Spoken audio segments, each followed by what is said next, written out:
Good morning to everyone.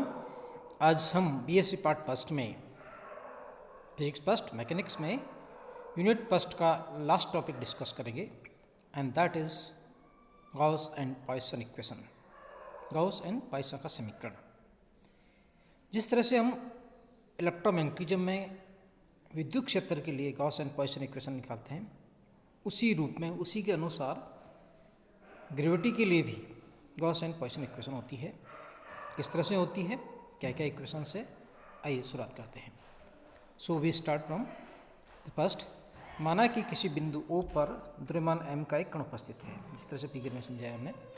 इसके चारों ओर एक इसके कारण गुरुत्व क्षेत्र उत्पन्न होता है, क्योंकि कोई भी पार्टिकल होगा उसके चारों तरफ गुरुत्व क्षेत्र होगा। तो माना कि एक काल्पनिक बंद पृष्ठ बिंदु P पर है, इस पर पृष्ठ मान लिया हमने, उस पर कोई पॉइंट P मान लिया। इस बिंदु पर गुरुत्व क्षेत्र की तीव्रता होगी Eg minus G M by R square into the R cap. ये हमने पहले कैलकुलेट किया है विद्युत क्षेत्र की तीव्रता।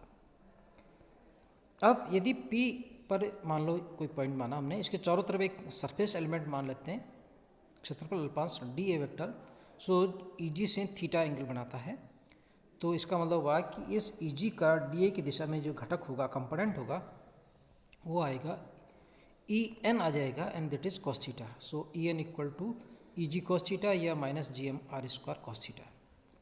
अब तय डी ए क्षेत्रफल अल्पांश से निर्गत गुरुत्व फ्लक्स का मान यदि हम निकालते हैं, फ्लक्स हमने लिखा था field into the area. So D phi G equal to E G dot D A, और डॉट प्रोडक्ट हम लिखते हैं E G D A cos theta, और E G cos theta E N होता है। सो आप इसको चाहें तो ई एन डी ए लिख सकते हैं, या इस तरह से लिखना चाहे तो minus G M by R square into d A cos theta हो सकता है। अब हम एरिया निकालते हैं, सॉलिड एंगल। परंतु क्षेत्रफल अल्पांश डी ए द्वारा केंद्र O पर बनाया गया जो घन कोण होगा, सॉलिड एंगल होगा, यानी एक शंकु बनता है, 3 डायमेंशनल जो एंगल मानते हैं उसको हम सॉलिड एंगल कहते हैं, और जिसको ओमेगा से लिखते हैं। सो यहाँ पे d omega equal to d A cos theta by R square हो जाता है।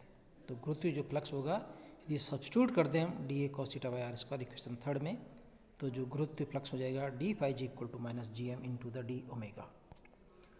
संपूर्ण पृष्ठ द्वारा निर्मित क्षेत्रफल से निर्गत गुरुत्व फ्लक्स आ जाता है। यदि पूरा एंटायर एरिया माने तो टोटल सॉलिड एंगल हमें पता है 4 पाई होता है। So the phi G equal to 0 to 4 pi minus G M d omega, और इसको इंटीग्रेट करेंगे टोटल सॉलिड एंगल को तो 4 पाई होता है। So phi G equal to minus 4 pi G M. यह कुल गुरुत्व विभव है इस द्रव्यमान m के कारण जो चारों ओर प्राप्त होता है।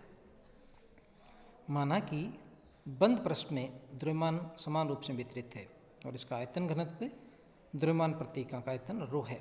तो उपरोक्त समीकरण में सब्स्टिट्यूट कर दें, फ्लक्स की जगह हम E G D A integration surface के साथ में equal to minus 4 pi G M को हम लिख सकते हैं integration of the rho D V. So this is like this one. So E G D A equal to minus 4 pi G integration of the rho D V. इसी को Gauss का गुरुत्व का गॉसीय नियम कहते हैं। क्या स्टेटमेंट है? किसी बंद पृष्ठ से निर्गत कुल गुरुत्व फ्लक्स का मान उस पृष्ठ द्वारा परिबद्ध कुल द्रव्यमान तथा माइनस 4 पाई जी के गुणनफल के बराबर होता है। यहाँ नेगेटिव साइन इंडिकेट करता है कि यह अट्रैक्टिव फोर्स के कारण है, यानी जो गॉस का नियम आता है वो आता है कुल गुरुत्व flux equal to minus 4 pi G into परिबद्ध कुल द्रव्यमान। अब हम गॉस का समीकरण चाहते हैं। इसी समीकरण से, इसी गॉस के नियम से काम लेंगे। गॉस के नियमानुसार यदि बंद पृष्ठ निर्गत कुल गुरुत्व फ्लक्स का मान उसमें उपस्थित कुल द्रव्यमान का माइनस 4 पाई जी गुना होता है। So phi G equal to minus 4 pi G M. Phi G को हम लिख सकते हैं integration of the E G D A, और स्मॉल एम को लिख सकते हैं रो डी वी, जिसे हमने पहले किया। गॉस के डाइवर्जेंस प्रमेय से हम क्षेत्रफल अल्पांश को, क्षेत्रफल समाकलन को वॉल्यूम इंटीग्रेशन बदल सकते हैं। So E G D A equal to minus del dot E G D V, हम मैकेनिक उसमें इलेक्ट्रोमैग्नेटिज्म पढ़ते हैं। So del dot E G D V equal to minus 4 pi G rho D V. दोनों तरफ volume integration हटा दें तो मिलता है del dot E G equal to minus 4 pi G rho. इसको हम गॉस का समीकरण कहते हैं। So this is very important equations. इसी तरह से हम चाहते हैं पॉइसन का समीकरण निकालें। तो माना कि गुरुत्व क्षेत्र में स्थित बिंदु P पर गुरुत्व विभव फाई है, तो स्थिति का फलन होता है phi equal to phi R, function of the R. और इस गुरुत्वीय तीव्रता और गुरुत्व विभव में जो संबंध हमने पहले कैलकुलेट किया था, E G equal to minus del dot phi R लिख सकते हैं। सो हमने लिखा E G equal to minus del dot phi X by Z.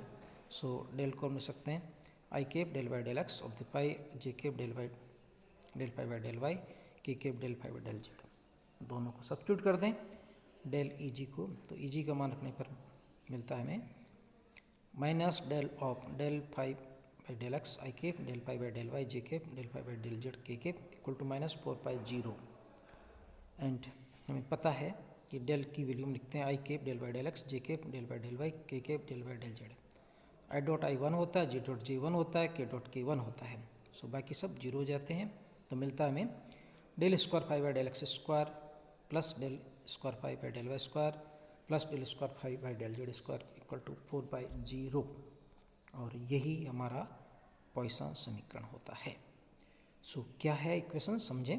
Poisson समीकरण और गॉस समीकरण में वहाँ ई जी को लिखते हैं, ई जी की टर्म में आता है, यानी गुरुत्व क्षेत्र की तीव्रता के टर्म में, और पॉइसन समीकरण आती है गुरुत्व विभव की टर्म्स में। यही दोनों में मूलभूत अंतर है। आज के लिए इतना ही काफ़ी है। Thank you.